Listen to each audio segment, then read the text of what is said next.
जय भीम। नमस्कार दोस्तों, मैं सन्नी स्वागत करता हूं आपका अपने YouTube चैनल द कवर पर। आज की वीडियो में बहुत खास चर्चा होने वाली है हमारी भीम आर्मी के पूर्व जिला अध्यक्ष जी जो कि फिरोजाबाद के रहने वाले हैं, प्रवीण उमराय जी। चलिए आज उनसे चर्चा करते हैं क्या कारण रहा कि उन्होंने वर्तमान में अभी हाल ही में भीम आर्मी से इस्तीफा दिया। क्या नाराज़गी रही है उनकी चंद्रशेखर जी से या उनके कार्यकर्ताओं से। चलिए जानते हैं प्रवीण राय की ही जुबानी। तो प्रवीण राय जी, बहुत बहुत स्वागत है आपका हमारे YouTube चैनल द कवर पर। बहुत बहुत धन्यवाद। और मैं आपका आभार करता हूं कि इस 40 सेल्सियस की डिग्री की तापमान पर भी आप अपने घर परिवार को छोड़ करके जो हमारे समाज में बहुजन मीडिया जो है बहुत तेज़ी से अपनी खबरों को, जो सच्चाइयों को दिखाने का काम कर रही है, इसके लिए मैं आपका धन्यवाद करता हूं। जिस तरीके से आपका सवाल रहा है कि क्या कारण रहा कि मैंने भीम आर्मी छोड़ दी, मैं आपको बताऊँ कि ये भीम आर्मी जो है हमारे समाज के अंदर बाबा साहब के विचारों को लेकर के कोई जय भीम कर ले तो उसको चाय पानी नाश्ता घर में लोग बैठाने का काम करते हैं। तो जब भीम आर्मी के नाम से लोग सुनते हैं तो भीम और पीछे से आर्मी, लेकिन बाबा साहब के नाम को लेकर के जो एक अनुशासन वाली चीज़ को, आर्मी को जो उन्होंने जोड़ा है, उस आर्मी के अंदर बिल्कुल भी अनुशासन नहीं है। केवल और केवल कहीं ना कहीं जो एक बहुत बड़ी वोट बैंक पावर मानी जाया करती थी बहुजन समाज पार्टी की, एक समाज दलित कम्युनिटी को केवल और केवल उसके वोटों को काटकर कहीं ना कहीं किसी बड़े राजनीतिक दल की साजिश है। इसलिए इस चीज़ों को समझते हुए और परखते हुए कि भीम आर्मी नहीं, आज़ाद समाज पार्टी नहीं, ये तो केवल और केवल जाटो समाज काटो, वोट काटो पार्टी के रूप में काम कर रही है। इन चीज़ों को समझते हुए मैंने भीम आर्मी की सदस्यता से भी इस्तीफा दे दिया। बहुत बड़ा आरोप लगा रहे हैं अभी कि बहुजन समाज पार्टी का वोट काट रहे हैं। आप यह कैसे कह सकते हैं कि चंद्रशेखर आज़ाद जी के पीछे बहुत बड़ी पार्टी का किसी का हाथ है और बीएसपी के वो वोट काट रहे हैं? देखिए, जिस साहब काशीराम साहब को मीडिया नहीं दिखाती थी और 4-4 बार सत्ता में रही बहुजन समाज पार्टी की सरकार को जिस मीडिया ने नहीं दिखाया, अभी पिछले 10 दिनों से 15 दिनों से जिस तरीके से वो एक यात्रा निकाल रहे हैं साइकिल द्वारा, उसको जो हमारे देश की जो गोदी मीडिया है उसको जो कवरेज बनाए हुए है, वो बहुत सोचने वाला और समझने वाला गंभीर विषय है कि किस तरीके से कि आज़ाद समाज पार्टी के अध्यक्ष चंद्रशेखर रावण को अगर वो कार्यकर्ताओं के बीच में रात के 11 बजे पहुंच रहे हैं तो उनका फ़ोटो वायरल किया जा रहा है। साइकिल चलाने का आप स्टाइल देखिए, यहाँ से 10 किलोमीटर 5 किलोमीटर साइकिल चलाते हैं, फिर अपनी एसी वाली गाड़ी में बैठ कर गायब हो जाते हैं। जबकि साहब काशीराम ने 4200 किलोमीटर बहुजन समाज के लोगों को लेकर के साइकिल चलाई थी। इस तरीके का ड्रामा नहीं किया था। ये केवल और केवल उन युवाओं को गुमराह करने का काम है। जो युवा जब वयस्क होता है, जब वो अपने घर परिवार में अपने समाज के लिए कुछ करने की चाहत रखता है, कुछ बनने की चाहत रखता है, उसी चाहत का गलत फ़ायदा उठा करके एक बहुत बड़ी भीड़ का सहारा लेकर के राजनीतिक रोटी सेकने का काम किया जा रहा है। और इस बात को बहुत तेज़ी से समाज के अंदर ये लोग समझते जा रहे हैं और उनके खिलाफ भी मुहिम छेड़ दी गई है फिरोजाबाद की धरती से। बहुत बड़ा आरोप इन्होंने लगाया है चंद्रशेखर आज़ाद जी पर।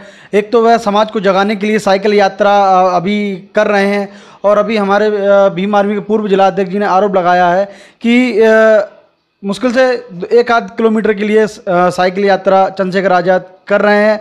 फॉर्च्यूनर अपनी गाड़ी से आते हैं, एसी गाड़ी से आते हैं और गाड़ी चला करके फिर साइकिल चला करके फिर अपनी एसी गाड़ी में चले जाते हैं। और चलिए जानते हैं कितने वर्ष का इनका कार्यकाल रहा, इन्हीं से जानते हैं। तो आपने कितने वर्ष अपनी सेवा दी थी भीम आर्मी में? देखिए, मैं भीम आर्मी की सेवा के बारे में भी बताऊँगा, लेकिन आप जिस तरीके से साइकिल यात्रा के में कह रहे हैं, तो मैं जो उन्होंने नाम रखा है बहुजन साइकिल यात्रा, तो मैं अपने जनपद फिरोजाबाद से पूछ लेना चाहता हूँ। मैं जब भीम आर्मी में रहा तो मैंने बघेल समाज को जोड़ा, राठौर समाज को जोड़ा, कठेरिया समाज को जोड़ा, गुजर समाज को जोड़ा। आज बहुजन साइकिल यात्रा के नाम से जो रैली चलाई जा रही है उसमें कितने बहुजन साइकिल लोग चला रहे हैं? मैं तो चंद्रशेखर रावण से पूछना चाहता हूँ, आपके साथ कितने बहुजन समाज के लोग हैं, कितने मुस्लिम समाज के लोग हैं, कितने राठौर समाज के लोग हैं, कितने यादव समाज के लोग हैं, कितने शाक्य समाज के लोग हैं? केवल और केवल जाटो समाज के कुछ चुनिंदा युवाओं को जो गुमराह हो चुके हैं उनको लेकर के ये बहुजन साइकिल यात्रा चलाई जा रही है।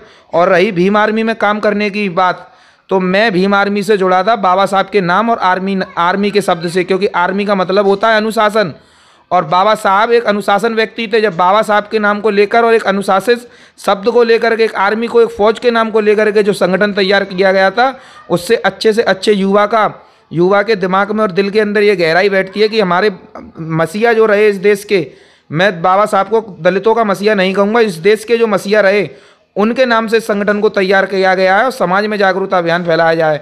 इस वजह से मैं जुड़ा था। लगभग 1 साल का कार्यकाल रहा मेरा जिसमें मैं 7 महीने जिला अध्यक्ष के पद पर रहा, उससे पहले कम से कम 1 वर्ष से पहले मैं सक्रिय कार्यकर्ता के रूप में यहाँ पर जो हमारे जिला अध्यक्ष थे पूर्व में गुलाब सिंह जी में, उनके साथ भी मैंने काम किया।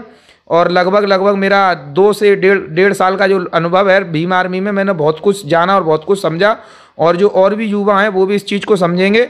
आपको भी भटकने की ज़रूरत नहीं है, क्योंकि ये जो 2022 का इलेक्शन है इसको बड़े गंभीरता से लेना है, क्योंकि इलेक्शन ही और सरकारी हम युवाओं के रोजगार की, भविष्य को और बच्चों की शिक्षा को, बुजुर्गों की चिकित्सा को, इलाज को और हमारे रोटी और कपड़े मकान की व्यवस्था का काम करने का काम करेगी। गुमराह ना हो। मैं अपने युवा समाज से, जो लोग गुमराह हो रहे हैं, उनसे अपील करना चाहूँगा। ये आपकी नाराज़गी किससे है? भीम आर्मी से है या भीम आर्मी के कार्यकर्ताओं से है या चंद्रशेखर आज़ाद से आपकी नाराज़गी है? देखिए, मैं बताऊं, चंद्रशेखर आज़ाद जी जो हैं वो काशीराम साहब को अपना गुरु मानते हैं, और जब वो काशीराम साहब को गुरु मानते हैं तो काशीराम साहब के विचारों पे चलते हैं। मैं चंद्रशेखर आज़ाद जी पर सीधे सीधे न नाराज़गी जताता हूं, न कुछ नहीं जताता हूं। मैंने अपने बार कई संबोधनों में मैंने उनको अपना गुरु माना, अपना बड़ा भाई माना। मैं एक बात कहना चाहता हूं कि किसी भी पार्टी, किसी भी संगठन के अंदर एक समर्पित कार्यकर्ता की बहुत ज़्यादा वैल्यू होती है, बहुत ज़्यादा भूमिका अहम मानी जाती है, क्योंकि कार्यकर्ता ही किसी भी संगठन, किसी भी पार्टी का रीढ़ की हड्डी माना जाता है। लेकिन यहाँ पर कार्यकर्ता की वैल्यू नहीं है, यहाँ पर उस समर्पित भावनाओं की वैल्यू नहीं है।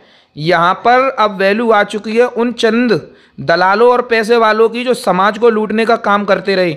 कहीं ना कहीं पहले वो बहन कुमारी मायावती जी को गड्ढे में डालते रहे, और कहीं ना कहीं अब चंद्रशेखर को जो लोग मोटिव कर रहे हैं, जो प्रमोट कर रहे हैं, उनका सहारा बनकर के एक बहुत बड़ी साजिश के तहत दोनों तरफ से मिशन को बर्बाद कर देना चाहते हैं, बहुजन समाज पार्टी की तरफ से भी और भीम आर्मी की तरफ से भी। मतलब बहन जी को गुमराह किया और फिर उसके बाद चंद्रशेखर आज़ाद जी को गुमराह कर रहे हैं, मतलब ऐसे वो कौन लोग हैं? जरा क्लियर बताइए, हमें भी समझ में नहीं आया और हमारे दर्शक भी नहीं समझ पाएंगे। आखिर वो कौन लोग थे जो पहले बसपा सुप्रीमो को गुमराह कर दिया और अब चंद्रशेखर आज़ाद जी को? ये उस प्रगति के लोग हैं जो बाबा। कौन लोग हैं वो? मैं खुलकर किसी का नाम नहीं लूँगा, बहुत जल्दी सबके सामने सबका नाम आ जाएगा, क्योंकि ये वही लोग हैं जो बाबा साहब को अपने, मतलब वो ये लोग मतलब पहले बसपा में रह चुके हैं, पूर्व पदाधिकारी को, कि राष्ट्रीय नेता को गुमराह करना कोई बच्चों का खेल नहीं है। देखिए, जब एक राष्ट्रीय नेता हो, चाहे जिले का नेता हो, चाहे कोई भी हो, जब उसके आगे पीछे एक बाउंडेशन बना दी जाती है ना, तो सभी लोगों को आसानी से अपने यहाँ के बच्चे, मैंने एक परिवार में देखा है कि एक माँ बाप को बच्चे भी गुमराह कर देते हैं, तो इसी तरीके से उनको भी गुमराह किया जा रहा है। और ये जो भी है सबके सामने बहुत जल्दी आएगा, ज़्यादा दिनों तक सच छुपेगा नहीं, क्योंकि 2022 के बाद जो भी है हकीकत सबके सामने आने वाली है। और आप भी यहीं पे रहेंगे, मैं भी मौजूद रहूँगा, और आप तो ग्राउंड रिपोर्टिंग करते हैं और जगह जगह जा रहे हैं, आपको रुझान देखने को मिल रहा होगा कि चंद्रशेखर भाई के साथ केवल और केवल एक युवाओं की छोटी सी मैं छोटी से छोटी कहना चाहूँगा, क्योंकि जिस समाज में वो जन्मे हैं वो समाज बहुत गंभीरता से परिस्थितियों से गुजरा है, और उसको अपनी राजनीतिक अधिकारों को किस राजनीतिक पार्टी के जरिए हासिल करना है वो अच्छी तरह से जानता है। और ज़्यादातर इन लोगों की जो साजिश है समाज को गुमराह करने की, वो ज़्यादा दिनों तक नहीं चलेगी। केवल और केवल चंद्रशेखर रावण पर मुकदमे नहीं लगे हैं, मुकदमे तमाम जिलों में उन गरीब कार्यकर्ताओं पर भी लगे हैं जिन्होंने भीम आर्मी को अपने सर पर ढोया है, भीम आर्मी को अपने बस्ते में पैक करके गांव-गांव गली-गली घूमने का काम किया है। उसमें से एक कार्यकर्ता मैं भी हूं, और उसमें से एक कार्यकर्ता हमारे जनपद फिरोजाबाद के पूर्व में विभिन्न पदों पर रहे, जिला अध्यक्ष ASP भी रहे, भीम आर्मी भी रहे, गुलाब सिंह भी रहे। ऐसे कार्यकर्ताओं की मेहनत और लगन और संघर्ष से भीम आर्मी पनपी है। केवल और केवल चंद्रशेखर आज़ाद के द्वारा इस भीम आर्मी को नहीं पन पाया गया है।